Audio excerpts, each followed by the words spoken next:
Got it, John?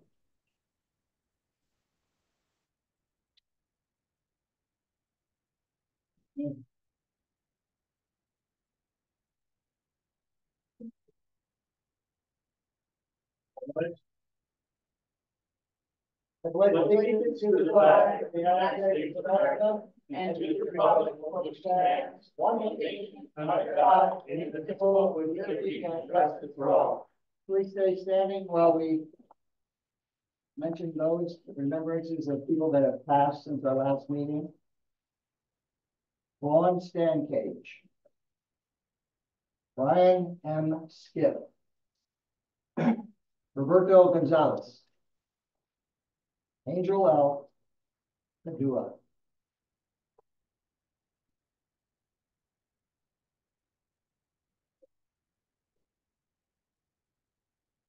Roll call. Mike? Here. Nope. Here. No. Here. Here. Full board tonight. Fire exit for directly behind me, leave this. Fire escape, no, the hallway. There's no correspondence. Mr. Fryer's concerns or anything? No, we haven't already talked about. Okay. At this particular time of the meeting, we always do petitioner's time. If you want to come up and state any kind of concern that you have with the town, if it has to do with public hearing, this wouldn't be the time. I don't believe so. If you have none, we'll continue with the agenda, which is 7:05, should be the beginning of the public hearing. So with that, I don't see any hands up here. So let's go to the public hearing of 7:05. Purpose of the public hearing is to receive input from the public regarding short-term rental local laws. Make a motion. Bill makes that motion. Second. Mike seconds, all in favor? All right. Now, at this particular time, we have an open forum for anybody that's here to discuss or ask questions or give information. Clerk, on the proposed draft of a short-term rental law. The town doesn't have, the village has one, the county has, and the town board is now looking at establishing a law for that.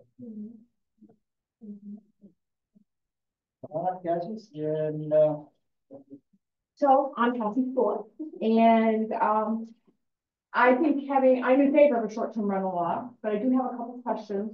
One of which is, do we have a clear understanding of how many short-term rentals we have in the town of Worthing currently? That's part of the process that we're looking at. We're working with the real property office in the county and getting the documentation. I will say this, that there's approximately 6,700, 6,500 or more properties in the town of Worthing. Some of them are vacant. There's out of that 6,500, approximately 1,500 or more are in the village, and they won't be part of this. Okay. And in the law that I read, it says that you'll be either placing a cap or a moratorium based on the number of actually existing short-term rentals. When would you announce what the cap would be? Bill? Well, I mean, so anybody that's currently registered with the county doing it properly for a short-term rental, they'll be considered grandfathered in, so they're not part of the cap. Okay. Any, this is a draft, so this very well may change. Any owner-occupied short-term rentals would not be part. So the town is free to impose a cap of 1%, 2%, some percent or a number, hard number. I don't believe we've talked about the number yet.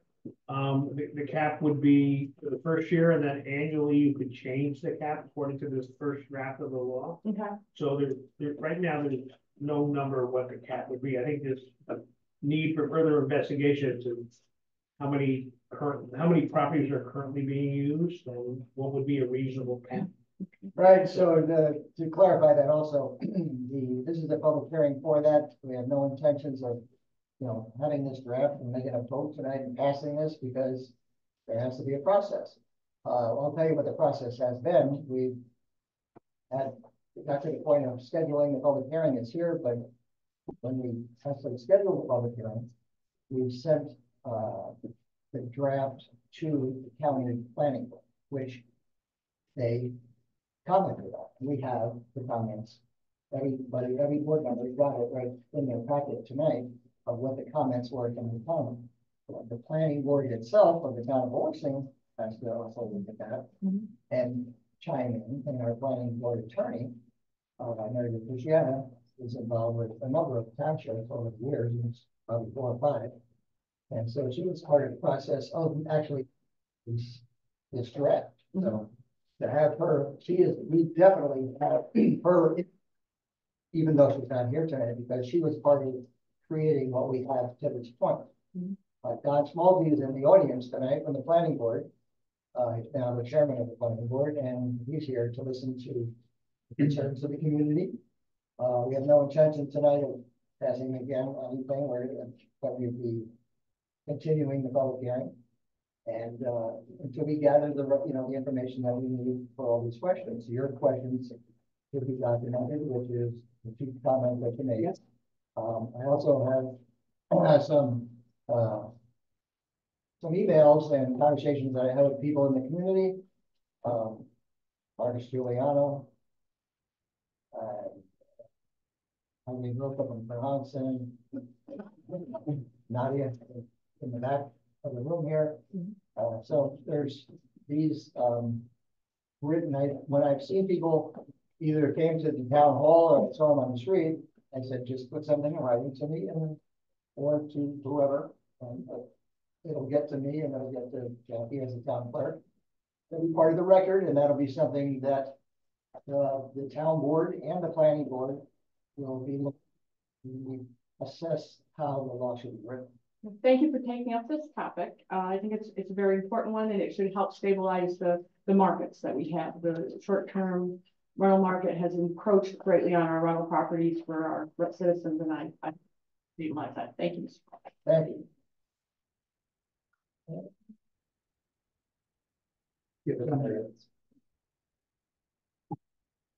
Yeah, come on.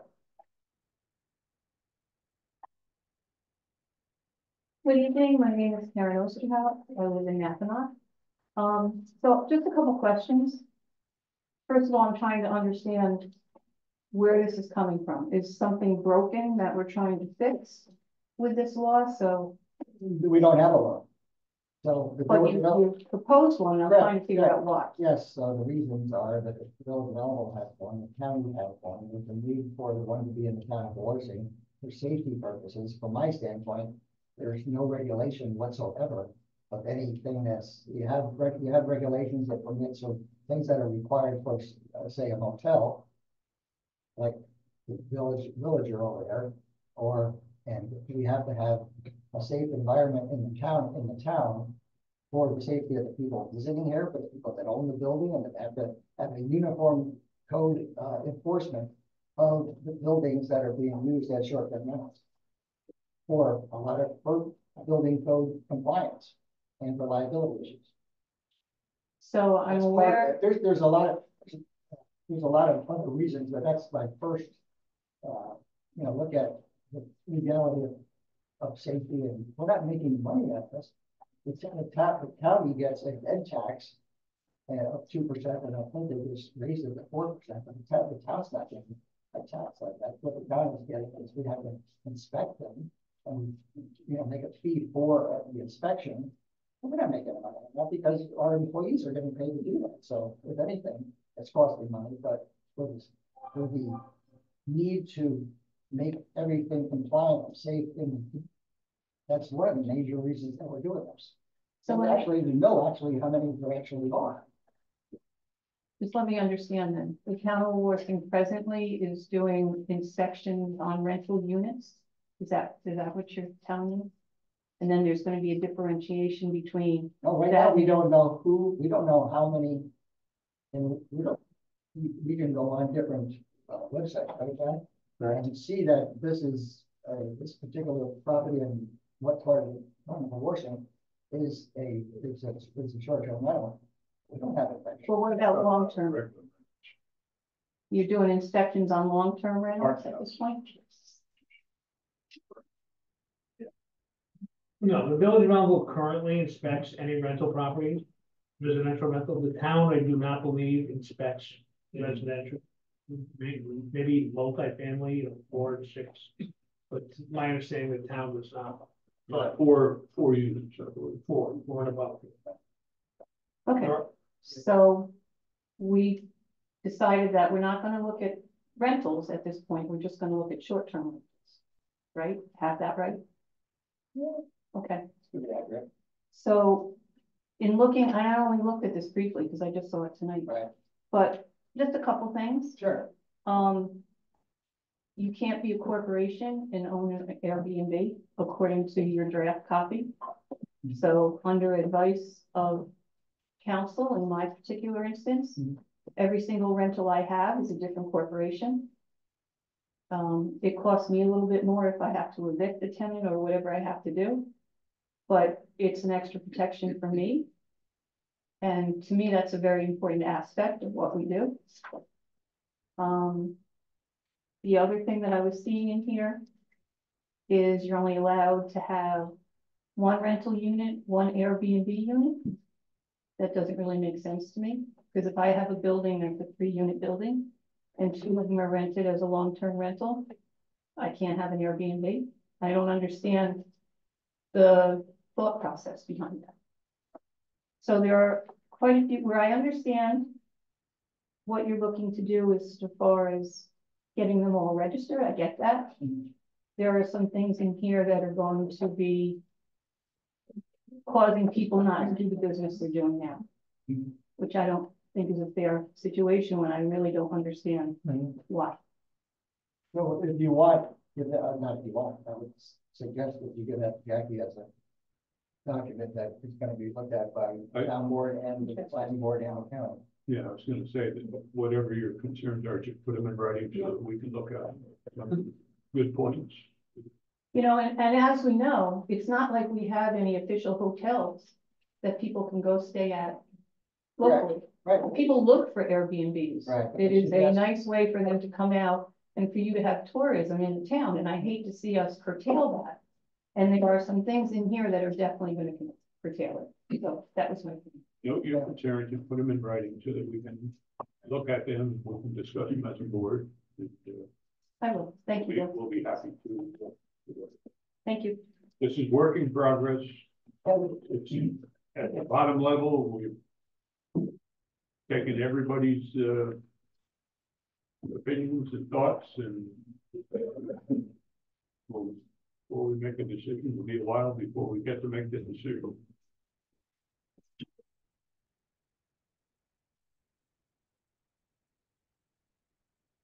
Anyone else want to speak, or Yep, no, there's. somebody has anything in writing that you want us to consider? Okay. Hi, my name is Stephanie Bacon. I currently have a spare bedroom that I recently started offering as an Airbnb. Sometimes I use this room for my guests when they come. I use it. It has my sewing machine in it. It's filled with my furniture. This is not a room that I want to rent out permanently. It's in my home. I know you just stated that owner occupied situations would be exempt from the caps, but I just wanted to state that my situation is not removing any units from the market. And if I were not allowed to do this, the only thing it would do is take a little bit extra income out of my pocket. So I just wanted to make that statement, just to consider one. Daphne. Yeah. I had a speech, but I forgot. If you remember it before the night's up, you can come back. Okay. You can also submit it, as, to one of us. Anyway, yeah. Okay, be better, right. All right. Thanks, Doc. Come on up, Nadia.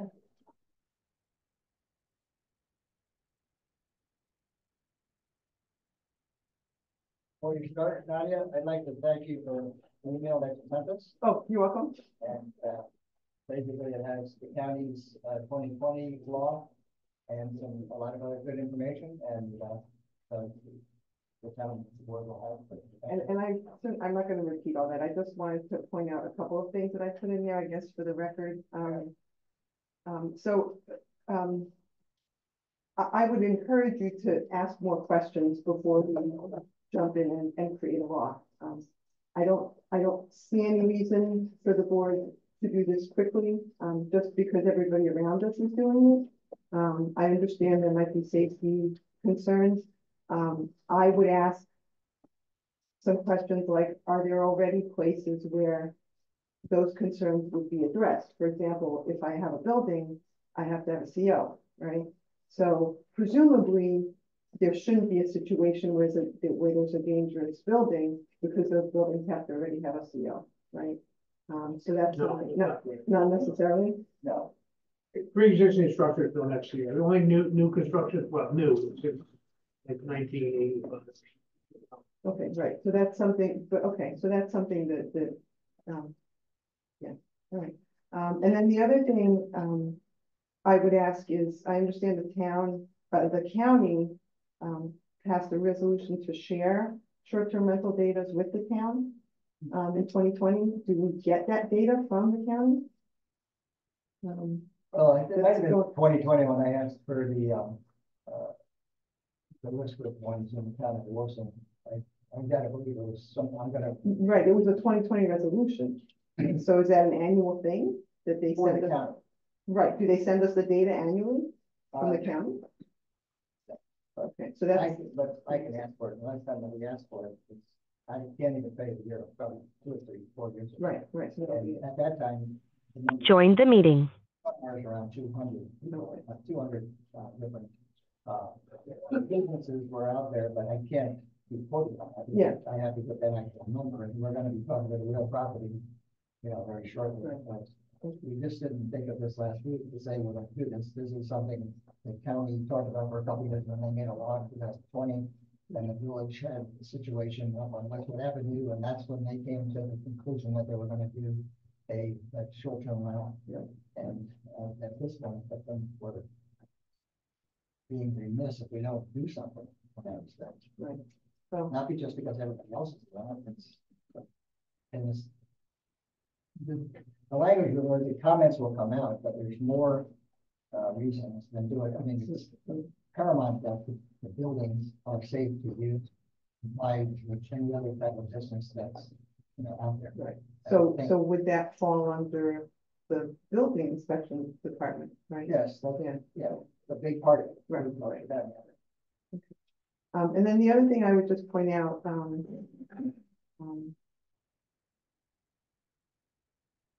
do we have some sense of, once we know how many units are under the short-term rental in the town, do we have some sense of, have there been any complaints about them?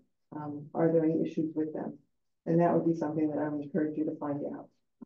Because I know Airbnb, we rent from Airbnb a lot when we go places, and in a lot of ways, they self-regulate themselves, right? If you have a bad experience, you'll see that on the reviews, for whatever the reason is. So we should be able to find that information out, are there any local complaints about that, from neighbors or whatever? So I would encourage you to explore those things. We've had, some complaints about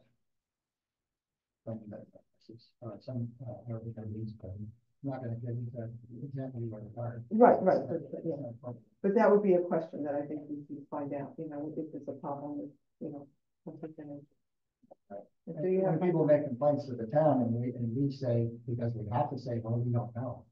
That's not a good answer to the person that's asking the question. That you don't know that If somebody complains about a particular Airbnb, and we don't have any answer for them. because you don't know it's an Airbnb.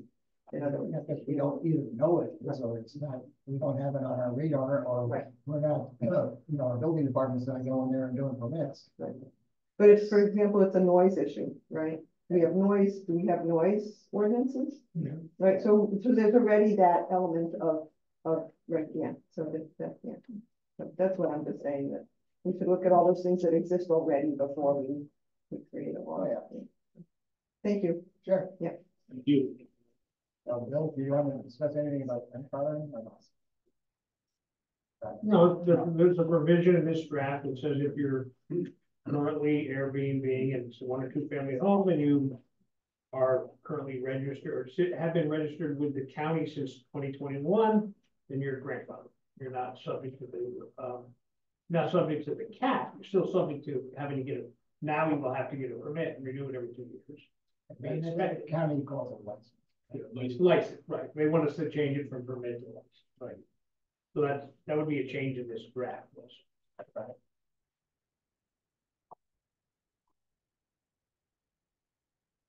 Anyone else? Questions, comments? Anything written down you want us to look at?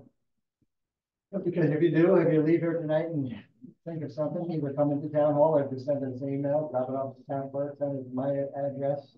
But we do have somebody in the audience, come up and talk. So Ruben, come up and. Just a very general question though. Is the board looking at,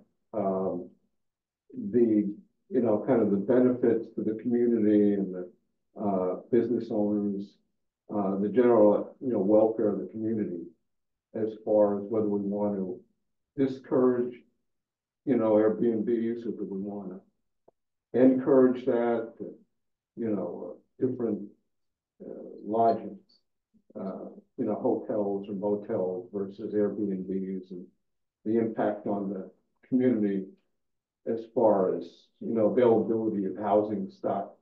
If it goes for Airbnbs, then that isn't available for somebody who wants to move into the community and own a home. Things like that, those kind of factors. Yeah, all those factors are being looked at. Yeah, because I think that's important, what direction we want to go in. Those are factors that impact that. Yeah, just wanted to raise that. Okay, that's fine. I think one of the important clarifications that came out of looking at this is that this is specific to the town of Warsing. So where the Ellendale has their own law today, this wouldn't impact or supersede that law. That would. It's not enforceable by the village properties are not enforceable by the town law. They have, because the village has their own law.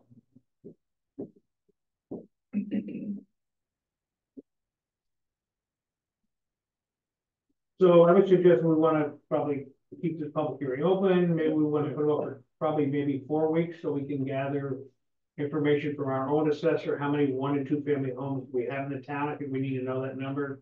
We need to get from the county how many people have registered with the county in our town, Right. In the town outside the village, so we could see what kind of number we're talking about as existing units and whether we want to raise that up or keep it at that number. I don't think we know that yet. We don't have. So I think we need to get that information before we take the next step. So Right. maybe 4 weeks would be more logical than 2 weeks. That makes sense. February 1st, 7 No, that's. Oh. Now, Yeah. 15th, I guess the 15th. The Yeah. next meeting, 15th of February. 15th or 16th. 16. That's last year's 23. calendar. Oh, I just noticed that. You late, Bill, did they say why, or maybe it's a very little question, only 1 or 2 families? Like, what's the reasoning? As a note I wrote to myself too, why could you only have 2? So I don't know. Yeah, I'm not so sure that makes sense. That's why it's called a draft, and that's why we're having public hearings, and that's why we're taking the information. I'll make a motion to continue the public hearing. Second. So, We have one more person, come on up. That's one handle of this. Is it a letter you wanna submit? Oh, yeah. To the council? Okay. Thanks, Sharon. Or the what? Come on up.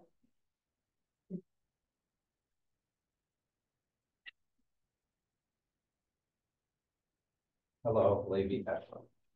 no, So, I'm gonna basically ignore all the draft, because the draft is just a draft that everybody has a lot to learn about the Airbnb and short-term rental. I personally, me and my family have been using Airbnb and short-term rentals for years now. Going to different parts of the country, and it's really exciting, and there's ways to. I'd like everybody to take a lot in consideration, and I'll write a letter with a bunch of numbers. But there's a lot of talk that the town is not financially gaining. And there's a lot of financial gain in the town. The people that come to some of these places, they spend an extreme amount of money. They come to the town, they fall in love with the town.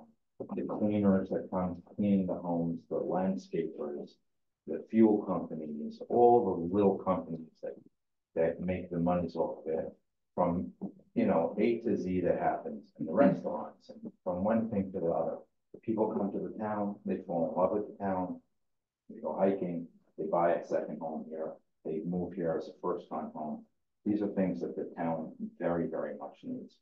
The tax revenue that is brought into Ulster County still trickles down. So the total revenue that came in short-term rentals was, I believe, 3.2 million. That was based on 2%. They're going to go to 4%. So there's a lot of money coming in to the county that's really needed. But I mean, I'd like to really just bring up most on the lower, on the people that just clean, and then they can afford to spend some money. The kids go to schools over here, stuff like that. A couple other points that the last people said. Airbnb rates you. If you get a bad rating, you will be empty forever. There's no such thing. You're not going to rent a place that has bad ratings. So those homes are, in general, generalized that they are maintained much better than most people regular homes. And not even nothing to do with what town they are. They meticulously keep the homes from A to Z. Of course, there's you know, noise order and, you know, different things like that. There's rules and laws and stuff. But I don't even think 4 weeks is enough for you guys to find out what's really needed. So when I went online and saw, you know, complaints on both sides, I see that one of the major complaints are that people were worried about when someone comes to an Airbnb and they can't find a home and they end up in the neighbor's driveway. So maybe that 4 weeks is just ridiculous. If there's really a law to make things better. We're not looking to finalize the thing. We're just looking to This is the next step. Yeah. have another public hearing and receive more comments and give more information out that we have been able to find. I mean, this is probably gonna take months. Right, it appears that the draft is gonna have to be greatly redrafted, and that means we'll have to send it back to the county, back to our own town planning board. It'll probably be at the minimum 3-4 months, maybe 6 months. We're in a position to approve something. Yes. And the comments about the town not making money on it. What you said is about, like, you know, from the tourism and taxes and all that, but we were talking about the actual people that work here in the building that are doing the job. The building department has to inspect and license and make sure that everything is up to code and whatever. That part of it is not, you know, people are saying that, you know, you're gonna cost all kinds of money, but it's really. There was new homes built for people that bought them for Airbnb purposes. Forget about the money that they invested into something that was allowed to be done. That's a reason why there are some new homes that's paying large taxes. There are people that put pools in the homes that got a permit that they're taxed. The local reworking taxes changed. There's a lot of money that was spent on the homes that actually directly changed the tax base. And that's an issue that's been brought up a million times over here, that our tax base, we're having issues with stuff like that. So there's many ways of money trickling in. I mean, I'm surprised that the restaurant owners aren't lining up and saying, we need the money. You come to the restaurants, you don't recognize half the people by the restaurants. Where are they from? Where are they coming? We don't have the hotels and stuff. And there's minorities in every single group of minorities that there's lots of talk that they feel uncomfortable walking through hotels and stuff like that. They feel more comfortable going with their families or their friends at a small little place and enjoying and spending time together, holidays or weekends or just a cold winter. I don't think the mindset of the town board is to restrict. Right, I To understand. restrict everything, we want to make it a good thing, we encourage it, but it has to be done where it's safe and it's going to be a benefit to the community, and actually we know what's going on in the town. Understandable, but it really starts like what Karen brought up. What happened that all of a sudden we nothing negative more than any other than my neighbors on my block right in the village happened. That's for sure. That kicked us off and said, oh, we got to rush to make a rules and laws and stuff. But I agree that there's a bunch of things that we should be aware of and safety awareness. But we really have to understand that every dollar that is not local is really needed. Oh, absolutely, but this isn't by any slight even thought that this is just the board just thought about. It's like the highway garage. I mean, the highway garage needed to be replaced 10 or 20 years ago, but it takes a period of time before they take action and actually do it. In that case, they did it for a reason. That was a safety issue in a large manner. The actual, we understand the opinion that we're trying to make this a positive, not a negative. Yes, I understand that. That's I 100% understand that. If it was a negative, you probably have the 200 people that you believe have the Airbnbs would line up over here. So it's that, but it's something that's needed for the local economy. That's really what. Absolutely agree. I think it's important that, a law like this doesn't stifle the local economy. Absolutely. At the same time, I think it's important to understand what health and safety measures, quality of life measures we can ensure exist out there through having a simple process. I'd recommend folks take a look at the section of the draft agreement or draft law that talks about, what type of information will be required as a part of the application process. It's fairly straightforward and I don't think overly cumbersome, but just so we have information, so we can continue to understand what's happening within the community, but absolutely not stifle the absolutely necessary tourism to our area. And also, I'm not sure if it really means or it doesn't mean, but it's a question maybe for council, if you could really limit how much someone's allowed to own. America doesn't really limit what people are allowed to own. And, if you're doing the right job and you maintain something good, you could own. This is what we're building. So, okay, thank you, Robin. Thank you.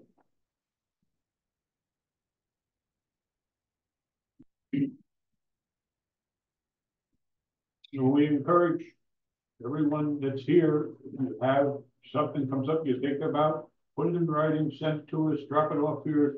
I mean, when the time comes that we make a decision, we want to make an educated decision on what's best for the community. So, the more information we have, the easier it is to make the right decision. Is there anybody on Zoom that wants to speak? Anybody? Anybody on Zoom that would like to speak? Jack, Jeanette, HH, JJ? I think you could raise your hand. Yeah, you can. Using the tool, and if I see that, I'll unmute you.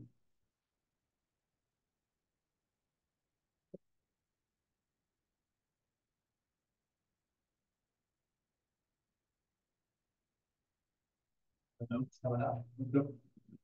So I'll go back to making my motion to continue the public hearing. I need a second. Second, I need a second. All in favor? Aye. Before we from tonight, same night. That day is the 15th of February. Yeah, 15th of February. So if anybody's here tonight, let's come on the 15th or Friday that be like please and we'll go from there. So have a resolution. Town board by resolution accepts bids for the CDBG project 1215 PR 83-20. Award the bids to TAM Enterprises in the amount of $730,999. Further be it resolved that the town board authorizes the supervisor to enter into a contract with TAM Enterprises in the amount of $730,999 on the behalf of the town of Orson and for Hudson and Sewer. So moved. Second. Mike makes the motion, Bill seconds, if that's a all vote, right, Bill? Yep. Before people start leaving, it's nice to see a room full of residents, and we wish that we had that many people here every week. So thank you for coming, and you can stay for the regular meeting. Yes. So let's roll vote on the $730,999. Mike made a motion, Bill seconds. Mike, is a roll call vote. Aye. Joe? Aye. John? Aye. Bill? Aye. And that resolution is passed. Town board, there is budget modifications, correct? Yep. Yes.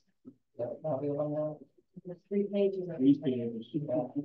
That's all. So,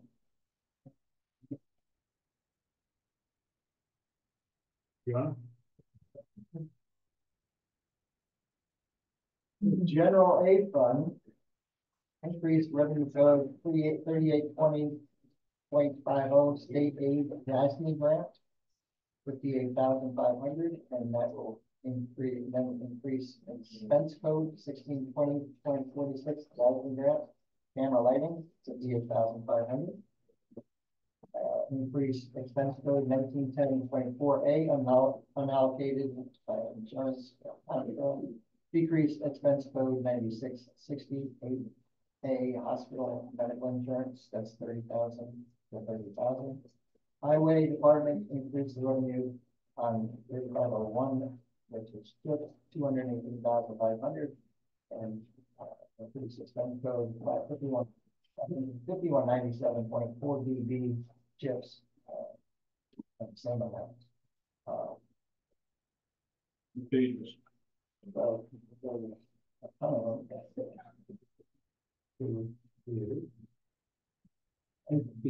It's net, right? Yeah, it's net. Yep. So I make a motion, have a motion to, I make a motion. I'll second. go make the motion for the budget mods to. One code to Mike second it. All in favor? Aye. Everything is carried. Town board to approve the bills as audited. So move. Have three signatures. Second. That was Joe, Bill, and myself. And Bill made the motion, I second it, all in favor? Aye. That motion's carried. Town board to approve the assessors department. Fire alarm go off? Is that going? I'll make a motion to. No, well, yeah. So I have a motion to approve the assessor's report, the building department, the justice court, the highway department, the county clerk's office, town control officer, the code control officer, the youth commission report, supervisor's report. The annual report for the justice court. Approve the 23 annual. Yes, sir. Okay, so it would be 3 through 12. Johnny made the motion. I'll second. 3 through 12. Yes, yep. Johnny makes a motion, Mike seconds it, all in favor? Aye. 3 through 12. Yeah. Yes, sir. 13, town board to approve the payment of $1,400 to Chase Transportation of Hudson for transportation for the town board and planning board that members that attend the 2024 Association of Towns Conference in New York City on February 18th through the 20th. Yeah, move. Second. Bill makes a motion, Mike seconds it, all in favor? Aye. Motion's carried. Town board to approve the membership invoice in the amount of $190 for Ginger Gillis, municipal bookkeeper, to be enrolled in the New York State Government Finance Officers Association. It's for 2024. So moved. Bill makes a motion, and Johnny seconds it, all in favor? Aye. Motion is carried. 15, town board to authorize the supervisor to execute change order number 2 for Aero Plumbing and Heating to draw from the 50,000 allowance per specification 012100 section 3.3.A to due to changes associated with CCD number 9 to relocate the service entrance of the LP gas piping. The amount of drawdown is $9,773.41. The remaining balance of the allowance will be $40,226.59. So moved. Mike makes the motion, Bill seconds it, all in favor? Aye. Motion carried. Town board to authorize the supervisor to execute change order number 3 for Aero Plumbing and Heating Inc. This change order is a credit for the elimination of piping due to compressed air relocation per CCD number 12, issued on 1/12/24. The amount to be credited to the contract amount is $905.99. The new contract sum will be $626,294.01. Make a motion. Second. Johnny makes the motion, Mike seconds it, all in favor? Aye. Motion's carried.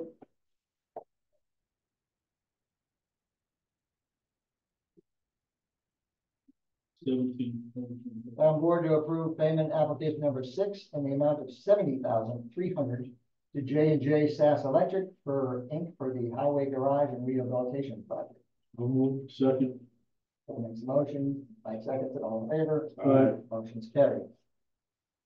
Number 18, town board to approve payment application number 7 in the amount of $300,059.69 to Darling Associates Inc. for the highway garage and rehabilitation project, general construction. So moved. Second.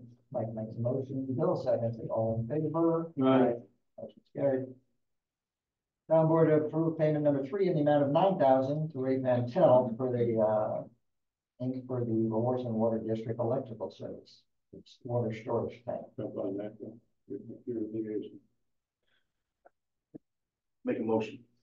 Joe makes a motion, Bill seconds it, all in favor? Aye. Motion's carried. 20, town board to approve payment application number 1 in the amount of $318,669.04 to Colarusso and Son for the terminal apron and taxi lane rehabilitation project at the Joseph I. Resnick Airport. So moved. Second. Makes the motion, Mike seconds it, all in favor? Aye. Motion's carried. Town board to approve the supervisor to execute an agreement between the County of Ulster Youth Bureau and the Town of Warsing. Per the agreement, the Youth Bureau will contribute to the town's youth program in the amount not to exceed $2,000. So moved. I'll second. Mike makes a motion and Johnny seconds it, all in favor? Aye. Aye. Motion's carried. Town board to reappoint Jeff Rubin to serve a 3-year term on the Joint Historic Preservation Commission. His term will expire on December 31st, 2026. So moved. Second.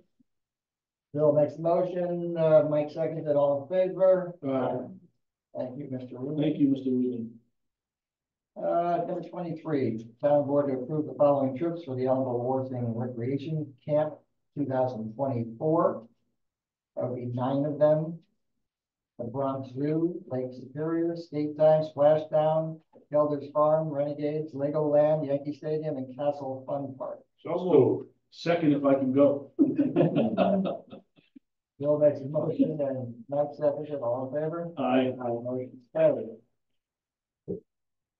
24, town board to approve the quote from First Student for buses for the summer camps as follows. That would be the same 9 events that I talked about, and the costs stated as. So moved. Second. Bill makes the motion, John seconds it, all in favor? Aye. Motion is carried. This particular time, I think we go to the councilman's concerns, highways superintendent first. I'm good. We've got, we had a snowstorm. I know. I want to go home. He's gotta get up early tomorrow. There's no There's snow gonna be a coming. snowstorm tomorrow, There's that's why he no said I have no snow coming, comments so- tonight. But he, thank you, and thank the guys that are on the highway department for last week's, like a week and a half ago. We had about 16 inches up in Rainbow Park, so it's, not an easy job to do for that, you know, when you're out there 12 hours at a time and plowing snow.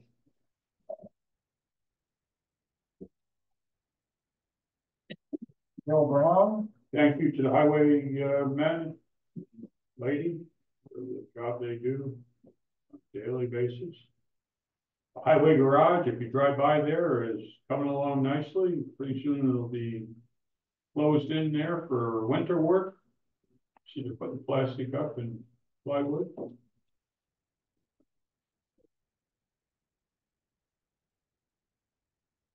Congrats to Nelsari for all the work she's done with the recreation department, and we have, I think, 94 individuals signed for the summer camp already, signed up, early sign up, and she's got a new program starting for the youth on Mondays and Fridays from 3 p.m. to 4:15 p.m. at the Trudy Resnick Barber building. She does the senior citizens over there, and today she helped a couple celebrate their anniversary with giving them a one of their photos in a nice plaque, and she had a nice meal there at the seniors are really enjoying the meal that she puts out every Thursday with the help of Sammy Brown, and thank you for going above and beyond on a daily basis. And thank you to her family, who always come through at the time of need with helping out, whether it be painting, cleaning, or babysitting, or whatever. Thank you. He's a keeper. Thank you, John.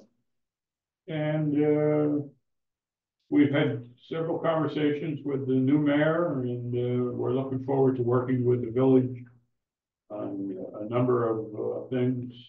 Right now, they're going through a tough time, and we need to support them the best way we can. However, to help them get through this tough time and move ahead.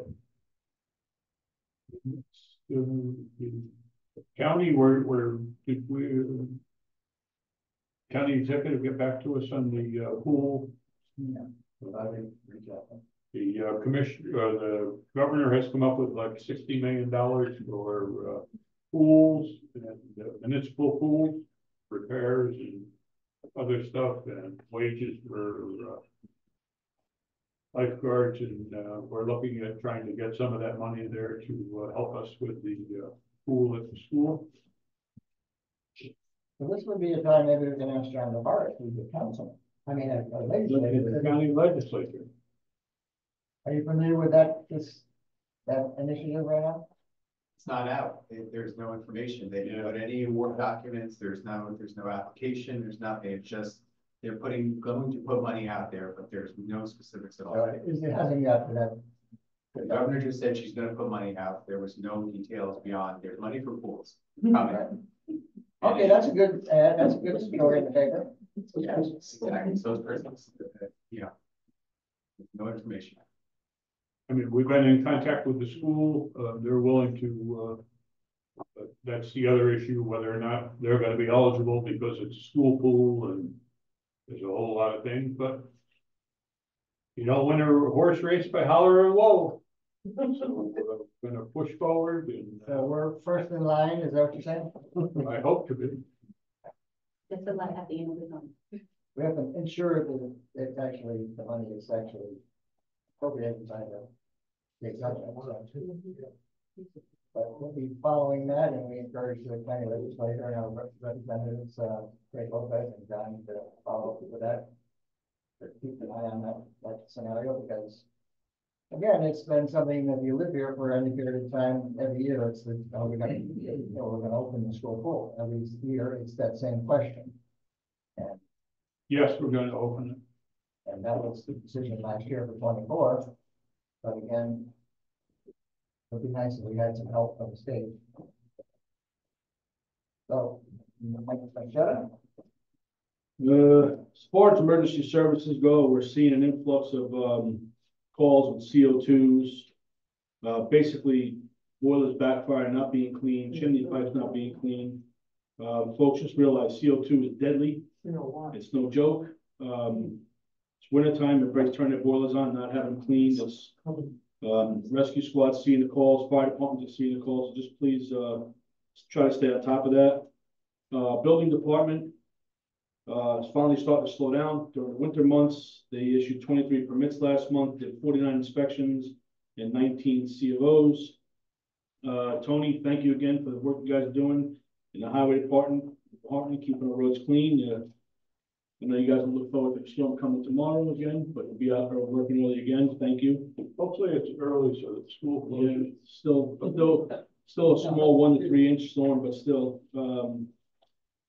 As far as the village goes, like Bill Brown said, there's been some communication with the new mayor, some new things that we're going to be doing in the coming year, which I'm sure people will hear about. On another note, I spoke to Phil Nutrition. I asked him, as far as the warming center, what's been happening with the village hall. Again, as we all know, it's only open till midnight. They've had to take 6 people up to Kingston. John, I'm sorry I have to call on you again, but you're at our meeting tonight. I'm a little bothered by what he told me, that the police departments, whether it's the village, state police, or sheriffs, are having to take these people to the county to drop them off to the only warming center in the county. And if there's nobody that can do it, these people are pretty much on their own after midnight. They've actually offered to take money out of their pockets and get motel rooms because they had no way to get these people to Kingston. I don't know if it's anything you can look into or Office of Emergency Management. I mean, these are human beings that are out the street in the 5-degree weather. Is there any transportation, any means of getting these people up to Kingston, or is it solely on the municipalities? I mean, we can't afford to run people back and forth. I understand that. I understand it's budget problems. I understand the police department only has a certain amount of people on, but it just hurts my heart, and I'm sure everybody else, to have to hear that somebody who has no place to go is on the street freezing and could possibly die tonight because they have no way to get to Kingston. I mean, I was almost short of driving there myself. I mean, is there anything that the county is discussing for the future, or should I talk to Office of Emergency Management? Something has to be done. We can't operate this way. It's not fair for people to have to go through that. Don't have the means of a warm home or even a warm car, shelter, or anything. So I don't know if you may know of anything that's out there. If you could elaborate a little bit, please, I would really appreciate it. Yeah, so a couple things. In terms of transportation, UCAT is free and it does run until I think 9 or so. The last run sometime around 9. So that's always been encouraged for people to use UCAT, why we made it free, to encourage more use, which we are up in ridership. In terms of warming shelter down here, that really is an issue that happened because the local, we weren't able to come to an agreement apparently on the use of the basin at the hunt. That is the money that was set aside for it, wound up having to be use it or lose it with the state. So that since there was no way to put one in Ellenville for this year, the money got put to the one in Kingston to keep it continuously operational. The goal is for next year, which is actively being worked on with the exec's office, is to have a warming shelter here in this area. That is the absolute goal. The county executive has committed to that this end of the county will have a warming shelter. Okay. In terms of the after hours, I wasn't, Bill did never mention that I'm aware of, so I will find out. Yes, I spoke to him before the meeting about something else, and that just came up with the cold weather that we have. So, okay. Last thing I have is I spoke to Renee in the assessor's office. She's still waiting for some clarifications for the firefighters exempt taxation, and she's still working on getting all the building permits entered for all the work that's being done in the homes. And she did mention that the building department from the village is working a lot closer with us now in getting their permits and paperwork to her so she can get them in a timely manner. Okay. And That's all. So Johnny, has the IT, broadband, and assessor, and youth commission. I'm sorry. Parks for Bill. So if Johnny does have the assessor, does he have the assessor office with me or? Yes. Okay, so next week, we're going to have a meeting with Renee. Okay. Okay, I wasn't sure who the other liaison was, now I know, Yes. now I'm done. We're gonna have a meeting with Evan Trent and Renee, I believe Monday, so I have to give you. Yep. Give you the time. So at this particular point, it's a little bit, it's still, we're still gonna have some conversation, but right now, John's got the IT, broadband, assessor, commission, and parks. And parks is shared with Bill, the youth commission is shared with Bill, the assessor is shared with Mike, and the broadband is all on you. Excellent. Yeah. Still working on that one, yeah. Well, I got. Hands up, to confirm. I think my first order of business might be getting a new mouse for myself. But appreciate all the support. Again, excited to be here and be putting some effort into shaping our community. Looking forward to working with you, Nilsari. You've been doing an amazing job, and I can't wait to continue to support that for you. In terms of the parks, there is we had a new member that was just added as of our last board meeting, Grace Jones. So excited to see the Parks Commission rounding out as well. I think that's an important piece of the tourism that is here within our community. I know there's a lot of talk about how that commission can be really effective in this new year. I think it has some new energy and excitement with Elena Santa gave on that team as well. So that's it for me tonight. Thank you. Joe's got one or two that he knows, and then airport with Bill Brown, ambulance with Mike, and county office with me. And that's subject of the conversation on my family. Thanks, Terry. Water and sewer, I was able to get down to meet the team, Jimmy, Phil, and everybody last Friday. We're gonna schedule some walkthroughs early next week, and just to kind of see how things work, what's where, just a crash course on each station. It was a very positive first experience. I have some paperwork I'll table till Monday's meeting, but appreciate that, passing Paul that baton. Thanks for handing that off to me. I appreciate it. I'll get up to speed quickly with airport, ambulance, and accounting, AAA, and forget them. I said other things, the Blueberry Festival, I'll have something formal submitted on behalf of the chamber, but it'll be Saturday, August 10th, second Saturday as usual.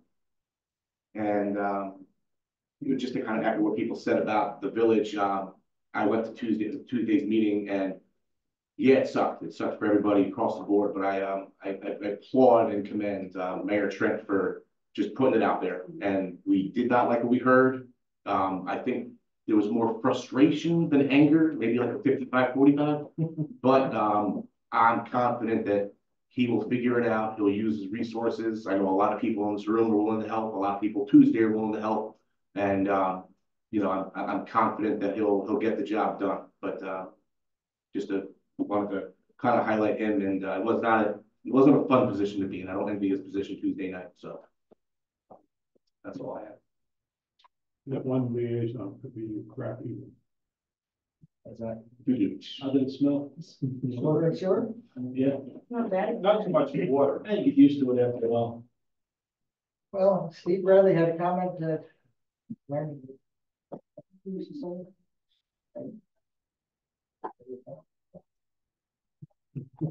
Terry, any concerns? I'll stop for that. No. I'm not gonna go to the comment.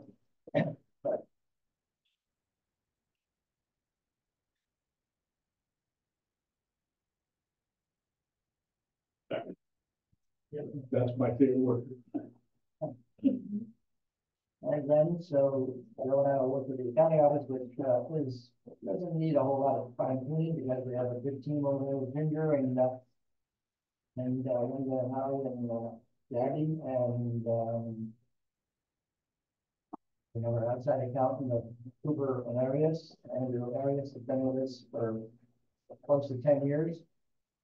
He's been a fantastic asset to the town. He's actually probably decreased his costs from the time that he started with us because, this is hard for you to believe, but somebody that's in business for their money, they've actually decreased their costs by training and staff in a lot of good ways. It's been a cost less, and that's, he just doesn't say that he's done that over the period of 10 years. We have, monthly meetings.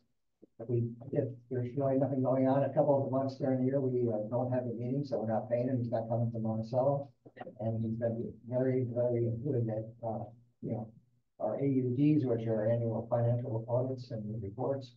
So, that we should be very, we'll have a conversation with Andrew personally and you on, how we do, what we do here. And, we've got to make that. And, if anybody else that wants to be involved in that conversation, do that, but it's, do a meeting. We can do it at different times. Let's see. Like you mentioned, the building department, there's a little bit of slowdown now because, time of the year. Perfect timing though, because this new software is being implemented and we're changing some things over. Yeah. So it's perfect time for it to happen. Yep. Parks and Trails, I no longer have that with Bill, so good luck with that. And, there's meetings on the third Thursday, like today, noon and 8 o'clock. Like saying it's off from this courtroom right now. Especially at 5, usually goes to about 9 o'clock. And we have the youth commission, which is a separate entity from the village town park. So we need 2 different scenarios. So, as a councilman, it's important that we're on board with, aware of, guiding them through their process. The village town parks commission's been in operation for 6 years or so, and as far as that, they don't have the authority to make any, spend money and to, tell the board, the town board that, they're going to spend this money, but they're appointees there's a lot of good, rounded people there, like Mandel County, that's the manager at Sands Point, and, there's people with Jerry Mayer, who's a CPA, that's a chairman there, there's a number of people that are good community minded and good at what they're asked to do in that committee. So it's important that committee and this town board are on the same page every second. Because, for instance, the Burn Road, we're talking about the Burn Road, and initially, the town got into the situation of the Burn Road Park, and we created instead of applying, the village just applying for a $100,000 grant from the county, they would have to provide $75,000 in cash themselves and $25,000 in kind monies. The town decided that we would do a joint application, which turns out to be a $400,000 opportunity, $200,000 from the county, $100,000 and $100,000 each from the village and the town, with that 75-25 mix. So it becomes a $400,000 project. Bill and myself and legislative aide Tracy Moser, and with some help, and we went to the village town parks meetings on these Thursday meetings. I always went to, those 9 o'clock meetings for the last 6 years, and we discussed that with them. And we said, this is, we want your input. Their input was given, and we applied for the grant. And basically, you have to do what the grant. What do you put in the grant? So, as far as following what can be done with the money, right now I believe the town's funding. We're probably a little over $100,000 spent with the 2 major pieces of equipment, plus they actually the piece of the 4th and the 5th accessory unit came into it. So I was coordinating. The person that was delivering it was down by the church down there, and I called Michael Jetter, and he kind of got them up to the street fund so they can put that in the building there. But There's our funding, we'll probably have a little less than $100,000 more to put in there, and the village should be doing the basketball court and tennis court, fencing around that, and we're trying to fit a lighting, part of component in there, which would be about $40,000. And, so, and all in all, that application today,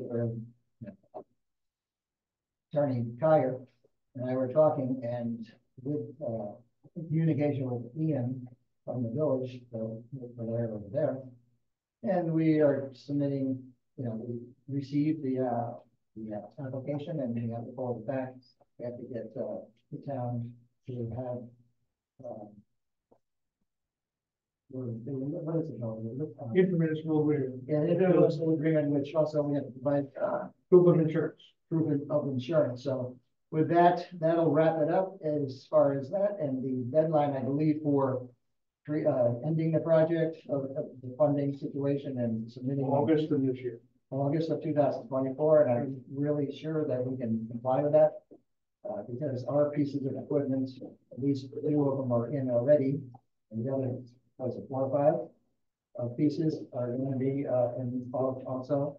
So it'll be a big step towards finishing that. Now, Michael Jenner has pretty close to finish the draining part of the process, the drainage project coming from above the parking lot and the next pavilion, the pavilion on the top before going to the trail. So obviously, Tony always says water goes downhill, and it goes down into that basketball court and tennis court, and it's been a problem.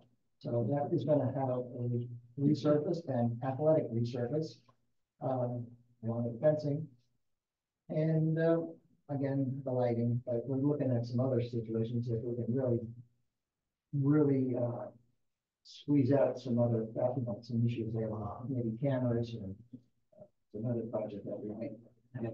So I stress that the village and town parks commission is on the same page as the town. I'm not saying they are, but it's just they're not. But we have to be, because it's great coming up with ideas, but if the plan's already been put in place, it's, you know, there's only so much money. So, but it is something where that parks committee can say, you know what, these are the things that we're doing, and what's the next step? Because Bill and I have been talking about the next step, what that could be, as far as like the toddler section that has to be addressed. And like Bill said, we're interested and willing to, you know, put our efforts into the Vermont Park. But we also have to have, like Bill had mentioned, intermunicipal agreements. And we haven't had one in the past. And that's one of the stuff, you know, the sticking points that we had in the last year, is that we didn't have an intermunicipal agreement. The highway department works with the street department in a really good way, right? So it's not unheard of, and it is required for the town and village to have something in writing establishing what, you know, how we're working together. So Ulster County government, Bill and I will continue to try to, you know, get in touch with the legislature and the executive's office on anything that's available. Yeah. And starting with the, I believe a couple people here mentioned the meeting, I guess, was Monday night at the village. Tuesday, yeah, I was unavailable to go there. I would have liked to have been there, but I had other issues going on. And I listened to our board members that were there and other people and other members of the community. Talked to Evan Trent. Again, I'll start with you know, our board's consensus is that Evan is to me, it's a breath of fresh air that he's got. If he's got elected, it's kind of, you know, it's something that's really needed. I really, at the conversations I've had with him, it's probably 20 different conversations in person and emails and phone calls and stuff since prior to he got elected and after he's got elected. But as far as I basically like to say, it's encouraging to see that Mayor Evan Trent's taken on his first task of assessing and addressing the village levels of fiscal stress, which goes back to at least 2014, according to the New York State Comptroller's Office. That's facts. We have facts of their high fiscal stress since 2014. Not mentioned to criticize anybody, it's a fact that I think he's bringing to the fore and acting on it in a responsible way. He's bringing this and getting to the point, and he's pretty frustrated at this because he walked into something that he didn't think was as bad as it was. But I think he's going in the right direction, right? It's essential to reach out to an outside auditor to clearly define the fiscal stress with recommendations which expedite this process, or the state controller's office, which would be constructive, but would most likely take a long time. The state controller's office will take a long time. I mean, about 8 years ago, we had some issues here with the town, and we probably took them 2 years to come up with a finding and tell us what was going on. So I think something like Andrew Arias, I was talking about Andrew Arias, he has been what he's worked with us in a very, very responsible, good way. I think he could maybe help. Yeah, you actually have to come to a conclusion of what is the problem. We can't surmise that this is a problem, that's a problem. Don't show us proof, show them that they should be looking at what is actually the fiscal status that they have, and then try to get out of that, and whether you have to pay down your debt or whatever.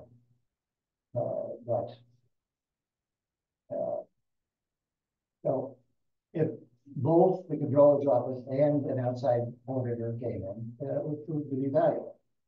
Ulster County agreeing to making the village whole has been an issue that the county legislature, I thank John Tavares and the county legislature for making them whole. I was under the understanding that only 4 counties in New York State out of what 50-some counties hadn't done that. Only 3 of them. Now there's 3 because they're trying to make them whole, right? So now I guess there's questions about how far back the village can go. That's one of the issues now. I understand, but I don't know if that's how far back it's going to go. It's not that far. So making the village whole on delinquent taxes is great as long as the village, again, Mike came on as a councilman, and he's now the building liaison. I praise him for the work that he's done. I praise DJ Brawley for coming in and being the building inspector. Have somebody managing the department. And I think that's what the village, the county can make them whole, but if the village has to practice the building department ensuring required permits are done and forwarded to our town assessor. There's been conversations that, back and forth about who's wrong or who's right, but the basic premise of a building department is to give out permits and give them to the assessor, and the assessor can make a valuable description and assessment of what a property should be assessed at. If that doesn't happen, I mean, there's quite literally a lot of projects, just without mentioning any particular projects, that haven't gotten permits, and it's impossible to assess that property at a higher, at what it actually should be. So that is a real glaring problem that has to be addressed. Again, I mentioned earlier, we've arranged a meeting with Mayor Trent and the town assessor coming this Monday to discuss this further. As far as conducting a public hearing to utilize mountain method like they did Tuesday night, the village developer should review the public comments, and an outside auditing company should decide the best path to solvency. I believe they've gone through maybe on the 4th or 5th bookkeeper at this particular time over the last couple of years. Is that accurate? Yes, but it's all about the software. Read the story. It's all the software. They have the wrong software. It doesn't do municipals. Now they have the right software. Everybody has to interpret the software. Yeah, well, no treasurer would stay and work with Logix. Right. As soon as they saw Logix and saw the whole mess, they moved. Well, I think there's some credence to what you say, but I don't think that's the whole problem. Well, no, the mess there. So, again, but that's typically what has to happen.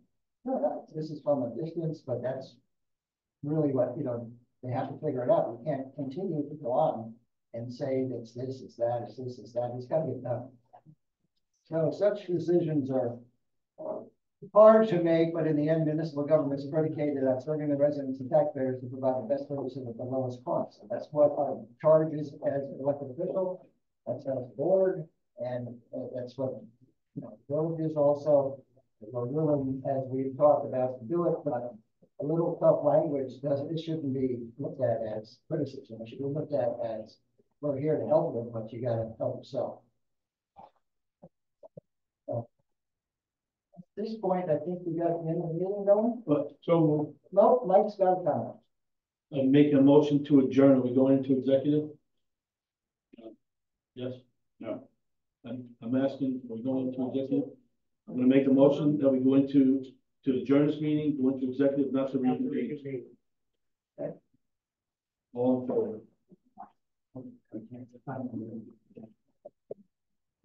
Thank you to everyone who joined us on Zoom as well. Have a great evening.